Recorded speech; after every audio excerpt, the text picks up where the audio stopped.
अस्सलामुअलैकुम, आप देख रहे हैं समा। मैं हूं फराज अहमद और मैं हूं सबा शेख। बुलेटिन के आगाज में आपको बताएंगे कि पीटीआई के घर में तब्दीली आ गई। मौलाना की पेशावर में धुआंधार एंट्री। 519 पोलिंग स्टेशन के गैर हतमी गैर सरकारी नताइज सामने आ गए।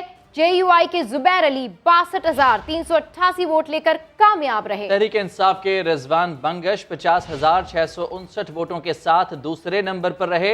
अवामी नेशनल पार्टी के शेर रहमान ने भी 49,500 वोट हासिल किए। पीपल्स पार्टी के अरबाब जर्ग 45,900 वोटों के साथ चौथे नंबर पर रहे। तो खैबर पख्तूनख्वा के बल्दियाती इंतखाबात में सुनामी का रुख बदल गया। पीटीआई को बड़ा सेटबैक, जेयूआई ने 12 नशिस्तें हासिल कर लीं। आपको बिल्कुल बता रहे हैं, इस खबर से अपडेट कर रहे हैं। गैर हतमी गैर सरकारी नताइज के मुताबिक अपोजिशन मजमूई तौर पर 25 नशिस्तें हासिल कर चुकी है। तब्दीली नामंजूर। खैबर पख्तूनख्वा में लगातार 2 मरतबा आम इंतखाबात में कामयाबी की तारीख रकम करने वाली तहरीक इंसाफ को बल्दियाती इलेक्शन में मार पड़ गई। सूबे के 17 में से बेशतर अजला में बल्ले को लेने के देने पड़ गए। तहरीक इंसाफ मर्दान की मेयरशिप भी गंवा बैठी, जहां एएनपी के हिमायतुल्लाह मरियार 56,458 वोट लेकर कामयाब हो गए। पीटीआर खान दूसरे नंबर पर भी ना आ सके। जेयूआईफे के अमानत शाह हक्कानी ने 49,938 वोट लिए, जबकि लखर खान के डब्बे में सिर्फ 30,383 वोट ही पड़े। सवाबी में भी बल्ला ना चला, जहां पीटीआई और तरकई खानदान को लगा जोर का झटका। सूबाई वजीर तालीम शहराम तरकई के चचा बुलंद इकबाल हार गए। पीटीआई 3 में से सिर्फ एक नशिस्त जीत सकी। तहसील सवाबी में पीटीआई के अताउल्लाह जीते। तहसील टोपी में जेयूआई को वाज़े बरतरी मिल गई। हजारा डिवीजन के जिला हरीपुर में पीटीआई का सफाया हो गया। तहसील मेयर की 2 नशिस्तों पर नून लीग ने मैदान मारा। तीसरी पर नून लीग से नाराज आजाद उम्मीदवार को वाज़े बरतरी मिली। वफाकी वजीर उमर अयूब के खानदान को नाकामी का मुंह देखना पड़ा। रास्ते खोल दो, हमें आगे बढ़ने दो। खैबर पख्तूनख्वा बल्दियाती इलेक्शन के बाद मौलाना फजलुर रहमान का रद्द अमल। कहा, साबित हो गया कि जेयूआई आज भी बड़ी सियासी कुव्वत है, लेकिन नादीदा कुव्वतें हमारे रास्ते की रुकावट बनती हैं। साबित हो गया कि गुज़श्ता इलेक्शन में धांधली हुई थी। पाकिस्तान को मौजूदा हुक्मरानों से अच्छा चलाकर दिखाएंगे। ये तो उलमा इस वक्त तहसीलों की सतह पर भी और यूनियन काउंसिलों की सतह पर भी सबसे बड़ी जमात बन गई। वक्त आया तो साबित कर दिया कि पिछले इलेक्शन में धांधली हुई थी। जमीयत उलमा इस्लाम पहले भी खैबर पख्तूनख्वा की सबसे बड़ी सियासी कुव्वत थी, अब भी सबसे बड़ी सियासी कुव्वत है, लेकिन नादीदा कुव्वत है। जमीयत के सामने रुकावटें बनती हैं। एक मजहबी लिबास हमारा है, उलमा की जमात भी हैं, हम दीन इस्लाम की और उम्मत मुस्लिमा की भी बात करते हैं, तो समझते हैं कि जी अगर ये लोग ऊपर आ गए तो पता नहीं अमेरिका और मगरबी दुनिया क्या सोचेगी। तो जब अमेरिका और मगरबी दुनिया ने अफगानिस्तान के तालिबान के साथ सुलह कर ली, अब हम उनके लिए क्यों नाकाबिल कबूल होंगे। किस्म की सोच खत्म हो जानी चाहिए। अब रास्ते खोल दो, अब हमें आगे बढ़ने दो, हम पाकिस्तान को इनसे बेहतर चलाएंगे। हमें पाकिस्तान चलाना आता है। तब्दीली आ नहीं रही, तब्दीली जा रही है। मरियम नवाज का खैबर पख्तूनख्वा के इंतखाबी नताइज पर रद्द-ए-अमल। ट्विटर पैगाम में लिखा, तब्दीली जा रही है। रुसवाई, बदनामी और करोड़ों बद्दुआएं समेट कर अवाम को महंगाई, लाकानूनियत, नालायकी और नाअहली की दलदल में धकेल कर उनका कहना था कि हर शोबे में तारीखी नाकामी के अनमिट दाग अपने माथे पर सजाकर वो जा रही है तब्दीली। Army chief general Qamar Javed Bajwa से अमरीकी नुमाइंदा खुसूसी बराए अफगानिस्तान ने मुलाकात की है। मजीद जानते हैं समा के नुमाइंदे उस्मान खान से। उस्मान, मुलाकात का अहवाल बताइएगा। जी बिल्कुल, थॉमस वेस्ट GHQ आए थे, जहां पर उनकी army chief general Qamar Javed Bajwa से मुलाकात हुई है। इस मुलाकात में बाहमी दिलचस्पी के अमूर, अफगानिस्तान की मौजूदा सिक्योरिटी सूरत हाल पर बातचीत की गई है। दो तरफा ताउन के मौक़ों पर तबादला ख्याल भी किया गया है। ISPR के मुताबिक आर्मी चीफ का कहना था कि दुनिया और खित्ता खैर मुस्तहकम अफगानिस्तान का मुतामिल नहीं हो सकता है और सिपहसालार ने बढ़ती हुई इंसानी तबाही को रोकने के लिए आलमी इत्तेहाद की जरूरत पर जोर दिया और उन्होंने इस्लामी ताउन तंजीम के वज़ीर ख़ारजा के खैर मामूली इजलास में शिरकत पर मोअज़्ज़िज़ मेहमान का शुक्रिया अदा किया और जो अमरीकी नुमाइंदा थे उन्होंने पाकिस्तान के किरदार पाक अफगान बॉर्डर मैनेजमेंट के लिए खुसूसी काविशों को सराहा है और पाकिस्तान के साथ हर सतह पर सिफारती ताउन को मजीद बेहतर बनाने के अज़म का इरादा किया और साथ ही साथ OIC के गैर मामूली इजलास के इनेकाद के लिए पाकिस्तान की जो कोशिशें हैं उसकी भी तारीफ की है। तफसीलात के लिए आपका शुक्रिया उस्मान। बल्दियाती इंतखाबात जिसमें PTI को बड़ा धचका पहुंचा है। तहरीक इंसाफ सिटी मेयरशिप की 3 नशिस्तें हार गई। किस नशिस्त पर क्या पोजीशन रही, जानते हैं ब्यूरो चीफ पेशावर तारिक आफाक साहब से। तारिक, 3 अहम शहरों में अगर देखा जाए तो मेयरशिप तहरीक इंसाफ के हाथ से अब निकल चुकी है। PTI से क्या गलतियां हुई, क्या लगता है आपको? देखिए, अगर इस वक्त हम देखें तो खैबर पख्तूनख्वा के जो 3-4 सिटी कौंसल थे वहाँ पे इलेक्शन हुए थे। डेर इस्माइल खान में चूँकि ANP का उम्मीदवार मारा गया तो उसकी वजह से वहाँ पे इलेक्शन नहीं हुआ और पेशावर, मर्दान, कोहाट और बनू। अब इसमें देखें तो पेशावर और कोहाट में तो जमीयत उलमा इस्लाम के उम्मीदवार जीत गए हैं। मर्दान में जो ना अवामी नेशनल पार्टी का उम्मीदवार जीत गया और इस वक्त बनू में जो ना इस वक्त वोटिंग जारी है और वहाँ पे मुतज़ाद दावे हो रहे हैं। JUI अपनी कामयाबी का दावा कर रही है और इसके अलावा PTI अपनी कामयाबी का दावा कर रही है, लेकिन हतमी रिज़ल्ट आने तक हम कुछ नहीं कह सकते कि वहाँ पे जो है सूरत हाल क्या होगी। और जो आपने बात सवाल पूछा है कि इसकी बुनियादी वजह क्या है, तो बुनियादी वजूहत ये है कि एक तो महंगाई, बेरोज़गारी बहुत बड़ी वजह थी जिसकी वजह से यहाँ के अवाम ने उन पर एतमाद नहीं किया। दूसरी बात ये थी कि नाकिस कारकर्दगी थी और नाकिस कारकर्दगी के अलावा सबसे अहम जो चीज़ थी वो उम्मीदवारों का गलत इंतखाब था और PTI के अंदर जो अंदरूनी इख्तलाफात थे ये तमाम अवामिल मिल के ये PTI की नाकामी का सबब बने हैं। और इसमें जो है पेशावर में आप देख लें तो जो उम्मीदवार उन्होंने नामजद किया था तो यहाँ के वर्कर के साथ उसका कोई ताल्लुक़ नहीं था। दुबई में उसका कारोबार था, दुबई से आके पेशावर आए थे, इलेक्शन लड़ रहे थे, तो जो कारकुन थे उनके अंदर दोहराई पाई जा रही थी, इख्तलाफात थे। उन इख्तलाफात के नतीजे में उसका असर जो है यहाँ पे जो मेयर का इलेक्शन था उस पर पड़ गया था और बहुत सारे कारकुन उनके नाराज़ थे। फिर दूसरी बात ये थी कि जो नज़रियाती वर्कर थे उनको नज़रअंदाज कर दिया गया था और ये कहा जा रहा है कि जो गवर्नर खैबर पख्तूनख्वा आयशा फरमान ये उनके नामजद उम्मीदवार थे, उनके साथ चूँकि उनके गहरे रवाबित हैं। बल्कि PTI के अपने अरकान ये भी जो कारकुन है वो ये कहा करते थे कि ये जो ना शाह फरमान के ATM थे, तो उसकी वजह से भी जो ना जो मजमूई रिज़ल्ट आया है तहरीक इंसाफ का उस पर काफ़ी मनफी असरात पड़े हैं और उसकी वजह से इनकी कारकर्दगी भी मुतासिर हो गई है। बल्कि एहतियाती इंतखाबात में इनको दचका भी लग गया है। जो मैं इस वक्त मेरे पास जो आदाद शुमार है जो अभी मैंने तैयार किए हैं तो उसके मुताबिक अगर हम देख लें तो 6 ऐसे अजला हैं खैबर पख्तूनख्वा के जहाँ पे PTI एक भी नशिस्त लेने में कामयाब नहीं हो सकी, जिसमें लकी मरत भी है, टांग भी है, चारसदा भी है, मर्दान भी है, हरीपुर और खैबर भी है। इसके अलावा अगर हम देखें पेशावर में, सवाबी में, कोहाट, डेरा, ये 4 ऐसे शहर हैं और 4 ऐसे ज़िले हैं कि जहाँ पे तहरीक इंसाफ सिर्फ एक नशिस्त हासिल करने में कामयाब हो गई है।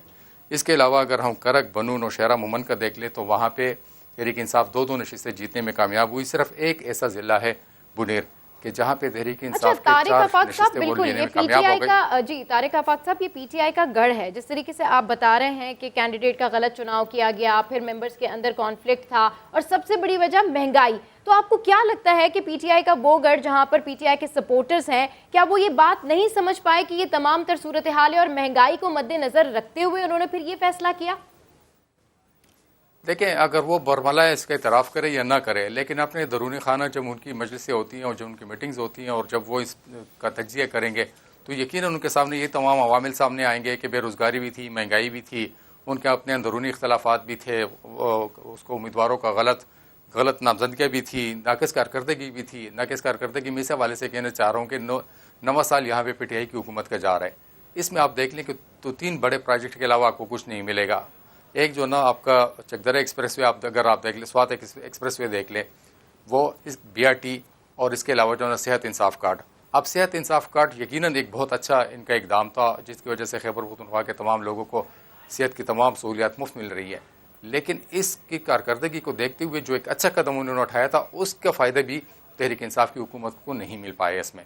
अच्छा, BRT आप देख लें तो इल्ज़ामात की जद में है। यहाँ पे अभी भी जो है ये इल्ज़ामात लग रहे हैं कि ये करप्शन, और वाकई करप्शन भी इसमें जो ना यकीनन हो चुकी होगी। जब ये इसकी छानबीन होगी तो तब पता चलेगा कि 49 अरब का मंसूबा जो है 117 अरब पे कैसे पहुंच गया, इसमें कौन से जो है सुखाब के पर लग गए थे, फिर पेशावर के शहर का जो ना पूरा हुलिया बिगाड़ दिया है। और जहाँ तक स्वात एक्सप्रेस वे का ताल्लुक है तो आप पेशावर इस्लामाबाद मोटरवे एक्सप्रेस उसके म्यार देख लें और स्वात एक्सप्रेस वे का म्यार देख लें तो आपको ज़मीन आसमान का फ़र्क नजर तो ये आएगा। तमाम तर तो अवामिल हैं जो कारकर्दगी- कि इस पर असरअंदाज हुए हैं और इस वक्त जो मजमूई तौर पर नताइज की सूरत हाल है तो सबकी नज़रें टिकी हुई हैं बनू के नतीजे पर, जो कि अभी आना बाकी है। देखना ये कि वहाँ पर कौन सी जमात है जो कि कदम जमाने में कामयाब हो पाती है। ब्यूरो चीफ पेशावर तारिक आफाक हमारे साथ मौजूद थे, आपका शुक्रिया। तो पीटीआई ने बल्दियाती इंतखाबात में शिकस्त क्यों खाई, पेशावर वालों से समा ने पूछा तो तब्दीली लाने वाले वोटर्स ने क्या जवाब दिया, ये आपको सुनवाते हैं। हम पहले जो है हैदराबाद में जो है 30-40 रुपए पे जाते थे, अभी जो है ज़्यादा 80 या 90 रुपए पे जाते हैं, मतलब फ़र्क सा वाज़ेह है। सबसे बड़ी वजह तो महंगाई है, बेरोजगारी है, और जो वादे इसने कौम के साथ किए, कोई एक वादा मुझे कोई बंदा प्रूव करके दिखाए कि मतलब वो उसमें सच्चाई कोई दिखी है, यही इनकी शिकस्त की वजह बनी। महंगाई की वजह से जो है ना ये गरीब लोग तंग आ गए थे, तो इसकी वजह से जो है ना उसने दूसरी पार्टी चुन ली। उसने मुल्क का बेड़ा गर्क कर दिया है, इसलिए इन्होंने जो है अभी शिकस्त कही है बल्दियाती इंतखाबात में। तहसील मथुरा में भाई एहतशाम खान की शिकस्त पर डिप्टी स्पीकर खैबर पख्तूनख्वा बरहम हो गए, अपने ही अरकान असम्बली को शिकस्त की वजह करार दे दिया। इल्जाम लगाया कि पीटीआई के मुंतखब नुमाइंदे चंद रुपए में बिक गए, वजीर आजम से कार्रवाई का मुतालबा भी कर दिया। मेरा अपना MNA नूर आलम खान जो ओपनली JUI के कैंडिडेट अपने ब्रदर इन लॉ को ओपनली सपोर्ट कर रहा था, मेरा एडजेसेंट MPA अरबाब वसीम हयात आज़ाद उम्मीदवार को ओपन सपोर्ट कर रहा था, तो जो बैट पे इलेक्शन लड़े, जिनको बैट ने इज्जत दी है, वो कुछ रुपयों के लिए अपने मकासद के लिए वो बिक गए हैं और उन्होंने पार्टी को सपोर्ट नहीं किया। मैं इमरान खान साहब से मैं रिक्वेस्ट करूंगा, उनको मैंने कहा भी था जब पेशावर में आते कि ये पार्टी के खिलाफ जा रहे हैं, ये पार्टी को सपोर्ट नहीं करें, इनके खिलाफ एक्शन लें। हमें तो अपनों ने मारा, गैरों में कहाँ दम था। इलेक्शन पीटीआई व मुकाबला पीटीआई थे। वफाकी वजीर शिबली फराज ने बल्दियाती इंतखाबात में शिकस्त तस्लीम कर ली, मगर साफ कह दिया कि मौलाना नहीं आ रहा। शौकत यूसुफजई ने भी महंगाई को शिकस्त की वजह करार दिया।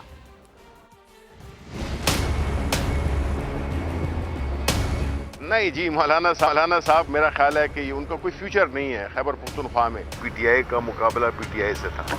वफाकी वजीर शिबली फराज ने बल्दियाती इंतखाबात में हार तो मान ली है, लेकिन साथ साथ ये भी कह दिया कि अभी तो पहला मरहला है, आगे आगे देखिए होता है क्या।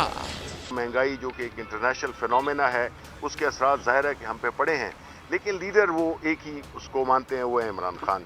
तो इंशाल्लाह इससे हमने कुछ सबक भी सीखे हैं। इस जो इलेक्शन 16 में जो बकिया इलेक्शंस होंगे खैबर पख्तूनख्वा में, ज़ाहिर है हमारी हिकमत अमली भी तब्दील होगी। लोकल बॉडीज इलेक्शन में अपसेट के बाद सूबाई वजीर शौकत यूसुफजई का मूड भी सेट नहीं था। मान गए कि महंगाई ने हमको मार डाला है। हार जीत होती है, इसमें कोई वो नहीं है। हमारे अगर मैं समझता हूँ कि अगर हमारे सबसे जो हमें मुश्किलात रही वो महंगाई की वजह से रही है। अवाम क्या चाहते हैं, महंगाई को खातिर में ना लाने वालों को पता लग गया, मगर आखिरी गेंद तक हार ना मानने वाले कप्तान के खिलाड़ी पुरुम्मीद हैं कि महंगाई को कंट्रोल करके अवाम को दोबारा अपना गर्विदा बना लेंगे। शुक्र है पाकिस्तान अब भी सबसे सस्ता मुल्क है, ये और ऐसे बहुत से बयानात वज़ीर आज़म और वज़रा अवाम को तसल्लियाँ देते रहे, मगर खैबर पख्तूनख्वा के अवाम ने महंगी तब्दीली को मुस्तरद कर दिया। किसने कब और क्या कहा, देखते हैं इस रिपोर्ट में। पाकिस्तान अल्लाह का शुक्र है अभी भी सबसे सस्ता मुल्क है। सस्ता पड़ गया, बहुत ही महंगा। वजीर आजम हो या उनके वज़रा, महंगाई बढ़ती गई, मगर वो पढ़ते रहे बस एक पहाड़ा। सबसे सस्ता है, सस्ता मुल्क है पाकिस्तान। जो है वो दुनिया के बहुत सारे ममालिक से सस्ता है। पाकिस्तान सबसे कम दाम पे पेट्रोल बेचने वाले ममालिक में शामिल है। चीनी, सब्जी, गोश्त और दाल सबके दाम चढ़ते गए आसमान, मगर वजीर आजम से लेकर वजीरों तक सबकी एक ही गर्दान। हमारी इकॉनमी ठीक जा रही है। टमाटर, ये आलू वगैरह सारा पिछले साल से इस वक्त जो हमारी कीमत है वो कम। घबराने की बात नहीं है। जिस तरह खान साहब कहते ना, घबराना नहीं आपने। सबसे सस्ता मुल्क है पाकिस्तान में तेल सस्ता है।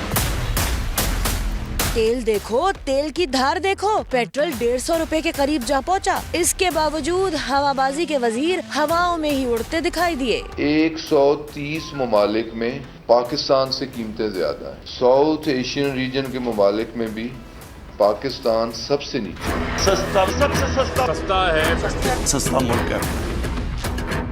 सस्ते सस्ते की रट ने हुक्मरां जमात को उसके अपने घर में आईना दिखा दिया। खैबर पख्तूनख्वा में बल्दियाती इंतखाबात के नताइज से वाज़े हो गया कि हवाओं में बहुत उड़ लिए, अब जमीन पर आ जाएं। सस्ता मुल्क है। शौकत तरीन सेनेटर मुंतखब हो गए। केपी असेंबली में 87 वोट मिले। मीडिया से गुफ्तगू में कहा उनका वोट लाहौर का है लेकिन खैबर पख्तूनख्वा ससुराल है। अगर दामाद को इज्जत दी जा रही है तो किसी को क्या परेशानी है। बल्दियाती इलेक्शन में पीटीआई की शिकस्त पर बोले इलेक्शन वक्त की बात है, फिर जीत जाएंगे। महंगाई पाकिस्तान का नहीं बल्कि दुनिया भर का मसला है। मेरा वोट कराची से यहाँ नहीं आया, मेरा वोट लाहौर से यहाँ आया। यहाँ मेरा ससुराल है, यहाँ मेरा ससुराल है। वो कहते ना कि दामाद हो तो वो आधा घर वाला होता है, तो सीधी बात है। आप अपने आधे घर वाले के साथ ये इज्जत कर रहे हैं, कम से कम कोई तो और पठान तो कहता इज्जत करता है लोगों की, यार अपने दामादों की। इलेक्शन हारना या जीतना जो है वो तो वक्त की बात होती है। अभी आधा कदम चले हैं जो इलेक्शन में, हम इंशाल्लाह आपकी खिदमत करते रहेंगे और हमें पूरी उम्मीद है कि अगले इलेक्शन में आप हमें वोट देंगे। इम्पोर्टेड महंगाई है, ये पिछले 20 सालों में सबसे ज़्यादा महंगाई है पूरी दुनिया के बीच में। हम सिर्फ अकेले नहीं हैं, अगले चंद महीनों के बीच में कीमतें नीचे आएंगी। गैस आपके पास अब है ही नहीं और हर साल करीबन 9 से 10% गैस जो है वो कम होती जा रही है और आपके पास ज़खायर जो है वो डिप्लीट हो रहे हैं। तो हम ये कोशिश करेंगे, अब और जगहों पे लक्की मरबत वगैरह पे काफ़ी डिस्कवरीज हुई हैं, लेकिन गैस है ही नहीं तो उसकी कोशिश जारी रही।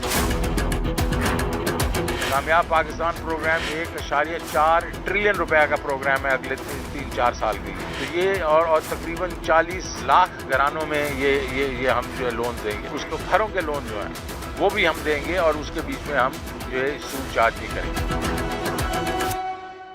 हुकूमत ने महंगी तरीन बिजली बनाने का नया रिकॉर्ड कायम कर दिया। नवंबर में बिजली की 27 रुपए फी यूनिट तक पैदावार का इंकशाफ।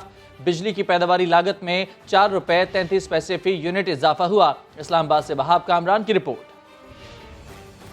बिजली सारिफीन के लिए निर्खों में रिलीफ पहले ही ख्वाब था मगर अब सराब बन गया। हुकूमत ने नवंबर में डीजल और LNG से महंगी तरीन बिजली बनाकर पैदावारी लागत का नया रिकॉर्ड बना डाला। नेपरा दस्तावेज के मुताबिक नवंबर में हाई स्पीड डीजल से 27 रुपए 20 पैसे फी यूनिट बिजली पैदा हुई। LNG से बनाई गई बिजली की लागत भी 17 रुपए 28 पैसे की बुलंद तरीन सतह तक जा पहुंची। अक्टूबर में डीजल से 25 रुपए 22 पैसे और LNG से 16 रुपए 74 पैसे फी यूनिट बिजली पैदा की गई थी। नवंबर में बिजली की पैदावारी लागत में 4 रुपए 33 पैसे का इजाफा सारिफीन को बर्दाश्त करना पड़ेगा। नेपरा बिजली के निर्ख तो कम नहीं कर सका मगर उसने करंट लगने के हादसात की रोकथाम के लिए बिजली कंपनियों को हिदायत की है कि ट्रांसफार्मर्स की फिटनेस को यकीनी बनाएं और उनके गैर मयारी फ्यूज भी तब्दील किए जाएं। वहाब कामरान, समा, इस्लामाबाद। मतवाले रहनुमा शाहिद खाकान अब्बासी कहते हैं कि खैबर पख्तूनख्वा के इलेक्शन में हुक्मरान जमात का जो हश्र हुआ वो सबके सामने है। धांधली की कोशिश के बावजूद तहरीक इंसाफ को कामयाबी नहीं मिल सकी। एपी के लोकल बॉडी इलेक्शन में जो हशर हुआ है हुकूमत के उम्मीदवारों का, वहाँ पर धांधली की कोशिश की गई, वो भी आपके सामने है। जो उस इलाके के अवाम ने उनके वजीरों के साथ हशर किया उसकी वीडियोस भी आज ये वही हुकूमत है। इसके वजीर ने वज़ीर आज़म की मौजूदगी में कौमी असम्बली के फ्लोर पर कहा था कि इमरान खान 200 अरब डॉलर लेकर आएगा तो IMF के मुंह में मारेगा और 100 पाकिस्तान में खर्च करेगा। आज IMF हमें थप्पड़ मार मार के इस मुल्क के अवाम को निढाल करके महंगाई का बोझ डालकर हमें 6 अरब डॉलर देने को तैयार नहीं है। आज जो पाकिस्तान के अवाम बिजली की कीमत अदा कर रहे हैं, इस हुकूमत की इस नाअहली और करप्शन जो है उसका एक बहुत बड़ा आंसर है। जो आपके पुराने प्लांट हैं जिनको आज आप फर्नेस ऑयल इंपोर्ट करके चला रहे हैं, इन प्लांट्स को बंद करें। काबीना ने 2018 में फैसला किया था पाकिस्तान में फर्नेस ऑयल इंपोर्ट नहीं करेंगे। एक दफा फिर हुकूमत ने फर्नेस ऑयल की इंपोर्ट शुरू की। यहाँ से बहुत बू आती है corruption. Furnace oil generation Pakistan afford नहीं कर सकता। LNG के कॉन्ट्रैक्ट्स करें, आपका मुल्क चलता रहेगा, बिजली लोगों को सस्ती मिलेगी। पहले दिन कहा था कि नैब चलेगा तो हुकूमत नहीं चलेगी। साबिक सदर आसिफ अली जरदारी की नैब और हुकूमत पर तनकीद। नवाब शाह में खिताब करते हुए कहा कि रुपए की कदर गिराने की कोई ज़रूरत नहीं थी, बाहर से आकर करेंसी की कदर गिराने वाले जाहिल मुतलक हैं। मैंने इनको पहले दिन कहा कि अगर नैब चलेगी तो हुकूमत नहीं चलेगी। अब ये नैब चला रहे हैं, हुकूमत नहीं चलेगी। इनके अपने सेक्रेटरीज किसी को साइन करने के लिए तैयार नहीं है। हालांकि अभी रिलैक्सेशन दे रहे हैं नैब में। इससे क्या होगा? जो नुकसान हुआ था तो वो तो हो गया।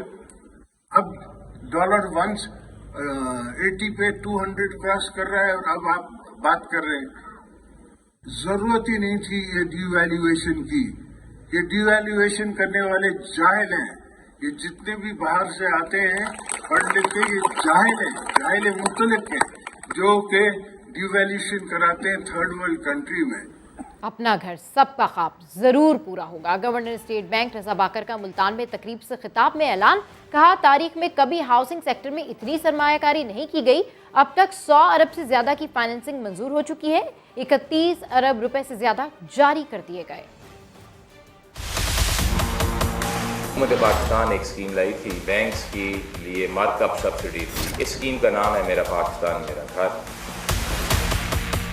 अफोर्डेबल रेट पे इन लोगों को फाइनेंस दें। अभी तक इसमें 100 अरब रुपए से भी ज़्यादा के अप्रूवल हो चुके हैं। 31 अरब रुपए की डिस्बर्समेंट मेरा पाकिस्तान मेरा घर स्कीम में हो चुकी है। हमारी तारीख में कभी ऐसे नहीं हुआ। एग्रीकल्चर सेक्टर में बैंकों से हमारी तारीख में बुलंद तरीन डिस्बर्समेंट हुई है फाइनेंस की। ये फिगर पहुँच गया है 1365 बिलियन रुपए। 100 अरब से ज़्यादा का इजाफा एक साल में हुआ। कितने फार्मर्स जो हैं वो बोरो कर रहे हैं। 2,40,000 फार्मर्स की जो कम हुए हैं, जिनको बैंक कर्जा दे रहे हैं।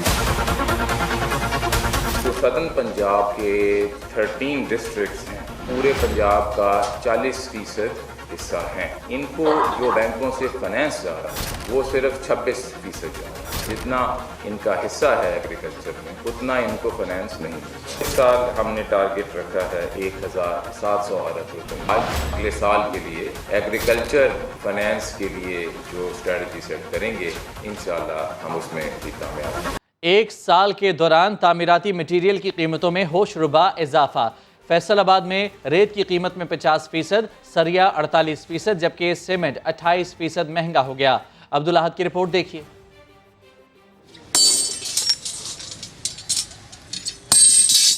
सरिया, रेत, सीमेंट, बजरी, तामीराती सामान के rates out of control.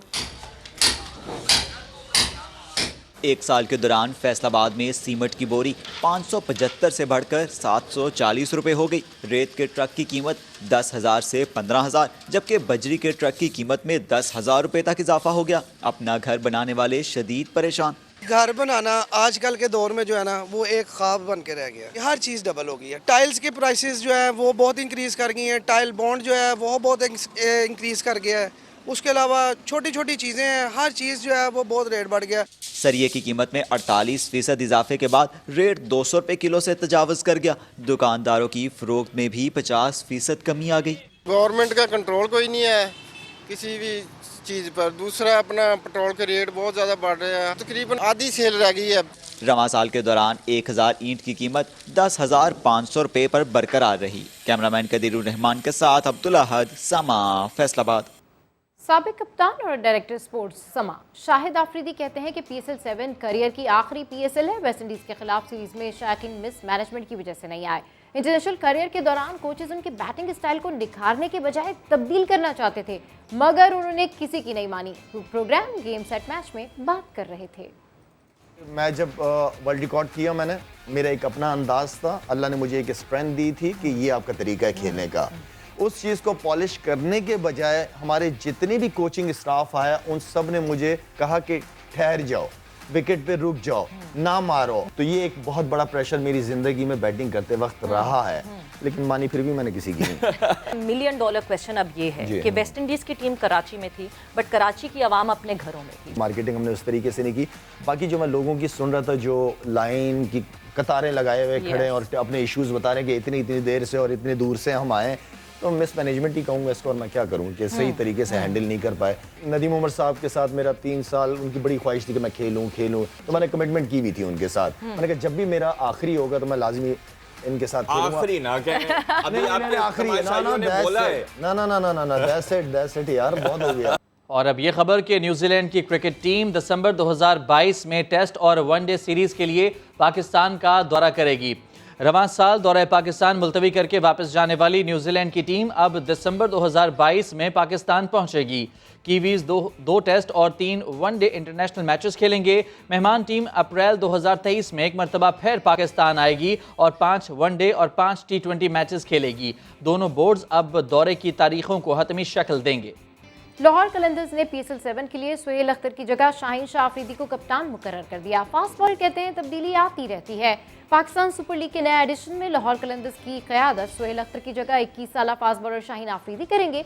Shaheen Shah Afridi ने कहा है कि वो सिर्फ अंडर 19 खेलकर लाहौर कलंदर्स का हिस्सा बने थे। खुशी है कि उन पर एतमाद किया गया। उन्होंने कहा कि वो मोहम्मद रिजवान से बहुत मुतासर हैं। कराची के जिला गरबी में अफगान बिल्डर माफिया ने गैर कानूनी तामीरात करवा दी।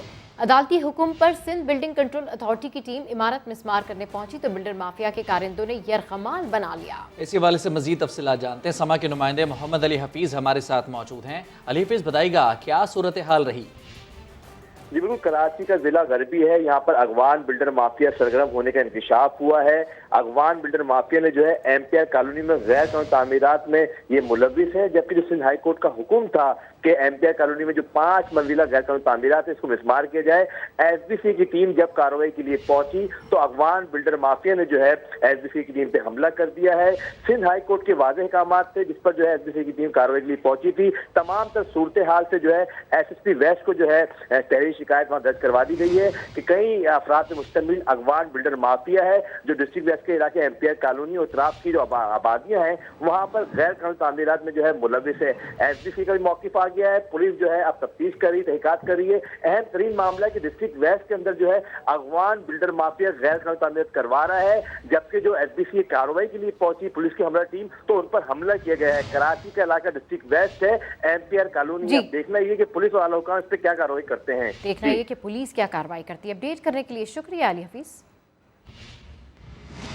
कराची के इलाके शेर शाह में होने वाले धमाके पर रहनुमा तहरीक इंसाफ खुर्रम शेर जमान ने कहा है कि यह हादसा माल बनाने का सिस्टम चलाने की वजह से पेश आया। करप्शन के सारे सिस्टम जरदारी, बिलावल और मुराद अली शाह के साए में चल रहे हैं। शेर शाह का जो ब्लास्ट है 17 लोगों की कीमती जानें चले गई हैं। वो बिल्डिंग जो थी वो बिल्डिंग बनी हुई थी नाले के ऊपर। उसके पीछे सारा पैसे का खेल है। उसके पीछे जो मामलात हैं, माल बनाना है, सिस्टम चलाना है। हर किस्म का माफिया सिंध हुकूमत ने, बिलावल जरदारी ने, आसिफ अली जरदारी ने, मुराद अली शाह ने, ये अपने साए तले तमाम माफियाज रखे हुए। हर इदारा माल इकट्ठा कर रहे हैं और माल इकट्ठा करके बिलावल हाउस पहुँचा रहे हैं।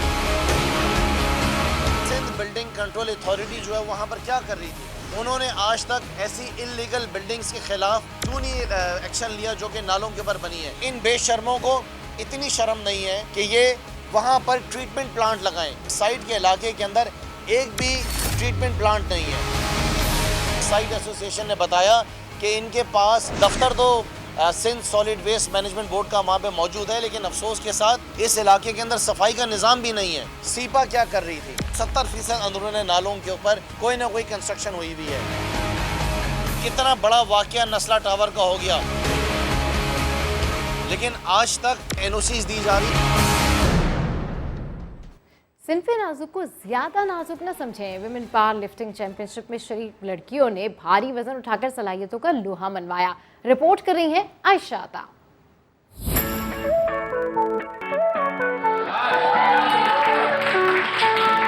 देखने में दुबली पतली मगर हौसले पहाड़ों जैसे बुलंद, लाहौर में पावर लिफ्टिंग का मेला सजा तो मर्दों के साथ साथ हसीनाओं ने भी जोर आजमाई की।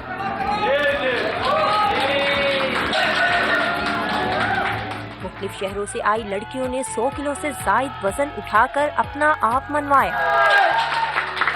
वो ज़माना नहीं रहा कि सिर्फ मर्द हैं जो मतलब पहलवानी करते हैं या फिर इस तरह के स्पोर्ट्स करते हैं, ख़वातीन भी आगे आना चाहती है। तो इस तरह के इवेंट्स होने चाहिए ताकि उनको ज़्यादा एक्सपोजर मिले। नौजवान और बासलाहियत लड़की सारा ने वेट लिफ्टिंग में सबको पीछे छोड़ दिया। बेंच में मैंने किया है 60 kg और जो डेडलिफ्ट है उसमें 122.5 kg मैंने डेडलिफ्ट किया है। तकरीब के इख्तिताम पर जीतने वालों में मेडल्स और शील्ड्स तकसीम की गई। पावर लिफ्टिंग के इन मुकाबलों में सिन्फ़े नाजुक ने भारी भरकम वजन उठाकर ये साबित कर दिया कि वो किसी भी मैदान में मर्दों से पीछे नहीं है। कैमरामैन नवीद रमजान के साथ आयशा अता, समा, लाहौर। तो आयशा अता अपनी एक और रिपोर्ट में ये भी बता रही हैं कि मछलियों की अफजाइश के लिए अब किसी तालाब की ज़रूरत नहीं, महदूद सी जगह पर टब रखकर भी हज़ारों मछलियां पालना मुमकिन है।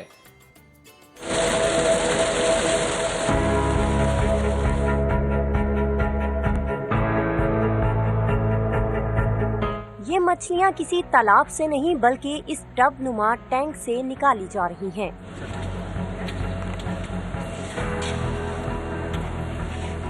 टैंक में मछलियां पालने का ये तरीका एक नया तजुर्बा है। घर या बंजर जमीन पर टेम्परेचर कंट्रोल शेड और पानी के टैंक लगवाकर सारा साल मछली की अफजाइश की जा सकती है। लाहौर का नौजवान 3 लाख लीटर के 6 टैंक से सालाना 90,000 किलो मछली पैदा कर रहा है, जिसका कहना है कि कोई भी कम पैसों में इस कारोबार को शुरू कर सकता है। 17 लाख रुपया सेटअप बनाने पे लगता है, टैंक्स और जनरेटर्स और एरेशन सिस्टम्स और इसका शेड, बाकी सारी चीज़ें, और बाकी 12 लाख रुपया 10-12 लाख रुपया हमें मछली की अफजाइश के लिए, जिसमें मछली का बच्चा, उसकी खुराक, लड़कों की तनख्वाहें, बिजली के बिल, ये सारी चीज़ें शामिल होती हैं। तो 30 लाख रुपया हमें रिक्वायर्ड होता है। टैंक में मौजूद बच्चा मछली हो या बड़ी मछली, इसे 24 से 28 टेम्परेचर पर रखा जाता है, जबकि ऑक्सीजन की कमी को जदीद टेक्नोलॉजी की मदद से पूरा किया जाता है। मछली की अफजाइश के लिए ना जो पानी के जितने भी पैरामीटर्स ज़रूरत होते हैं वो हमें सारे कंट्रोल करने होते हैं। इस टेक्नोलॉजी में मछलियों के फुजले को बैक्टीरिया में मुंतकिल करके इनकी खुराक तैयार की जाती है, जिसका खर्चा रिवायती फिश फार्मिंग की निस्बत 30 से 35% कम है। बायोफ्लॉक टैंक्स में भी हम लोग फीड कम इस्तेमाल इस वजह से करते हैं क्योंकि आधी अफजाइश उसकी हम फीड पे लेते हैं और आधी अफजाइश हम उसकी उस बैक्टीरिया पे लेते हैं। बैरूनी मुमालिक में माहौल दोस्त मछलियों की इस अफजाइश पर काफी अरसे से काम हो रहा है, जबकि पाकिस्तान में हुकूमती सतह पर इस टेक्नोलॉजी को मुतारिफ करवाना वक्त की अहम जरूरत है।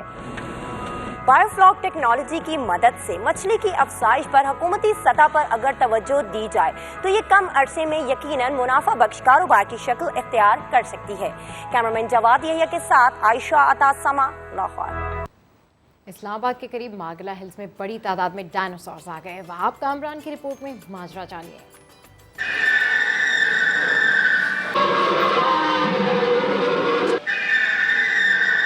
आंखों से शोले बरसाता डायनासोर, किंग साइज के किंग कॉन्ग गोरिले और भूरे बालों वाले छोटे बड़े हाथी, हूबहू असली दिखने वाले इन जानवरों की ये डमीज मौजूद हैं इस्लामाबाद से तकरीबन 25 किलोमीटर दूर डायनो वैली में। ये खौफनाक मगर बेजरर जानवर असली ना सही लेकिन मासूम बच्चों को भला कौन समझाए।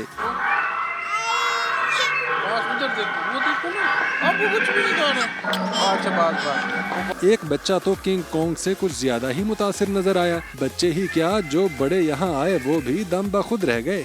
किंग कॉन्ग देखा है, डायनासोर और एलिफेंट। मेरा फेवरेट एनिमल है किंग कॉन्ग, ये मुझे बहुत अच्छा लगता है। इस अनोखी तफरीगाह को कुछ अर्सा कबल ही शहरियों के लिए खोला गया है। ये ऐसी चीज़ें पाकिस्तान में कहीं भी नहीं है, जो हमने बनाई है ये सबसे हटके हैं, वो लोग आएँ और एंजॉय करें। जिला हरिपुर के इलाके में कायम इस डायनो वैली में देवकामत छिपकलियाँ और ड्रैगन्स की डमीज भी मौजूद हैं।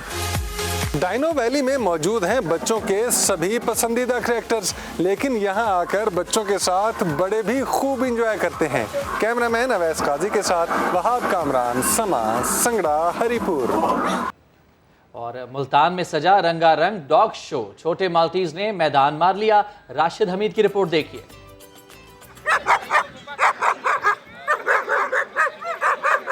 DHA में सजा डॉग शो, 20 से जायद इकसाम के कुत्तों ने हुस्न के जलवे बिखेरे। गोरी रंगत और काली आंखों वाले छोटे माल्टीज ने मैदान मार लिया। यहाँ पे बहुत सारी ब्रीड्स के डॉग्स हैं, लेकिन माल्टीज मैंने अभी तक सिर्फ अपना ही देखा है और माशाल्लाह इसने ऑलरेडी फर्स्ट प्राइज विन कर लिया है। बहुत अच्छा डॉग शो है, डिफरेंट वैरायटीज़ के यहाँ पे डॉग्स आए हुए हैं, डिफरेंट चीज़ों का पता चल रहा है कि कौन सी ब्रीड किस तरह जो है रखी जा सकती है। बहुत अच्छा इन्वायरमेंट है। जर्मन शेफर्ड, बड़े बालों वाले शिट्जो, रशियन, मुख्तलिफ इकसाम और आला नस्ल के 150 कुत्ते मुल्क भर से शो में शरीक थे। हम जो है हर साल जो है इधर डॉग शो अरेंज करवाते हैं मुल्तान के लोगों के लिए। एक बहुत ही ज़बरदस्त किस्म की एक्टिविटी है। अगर आप देखेंगे यहाँ पर 20 से ज़्यादा किस्म की जो है वो डिफरेंट ब्रीड्स आई हुई हैं। डॉग शो देखने शौकीन अफराद का रश लग गया। बच्चों बड़ों ने कुत्तों से खूब लाड प्यार किया। कैमरामैन महबूब चौधरी के साथ राशिद हमीद, समा, मुल्तान। हर खबर के लिए विजिट कीजिए हमारी वेबसाइट sama.tv। इसके अलावा आप हमें फेसबुक और ट्विटर पर भी ज्वाइन कर सकते हैं। एक ब्रेक के बाद हाजिर होंगे हेडलाइंस के साथ। देखते रहिए समा।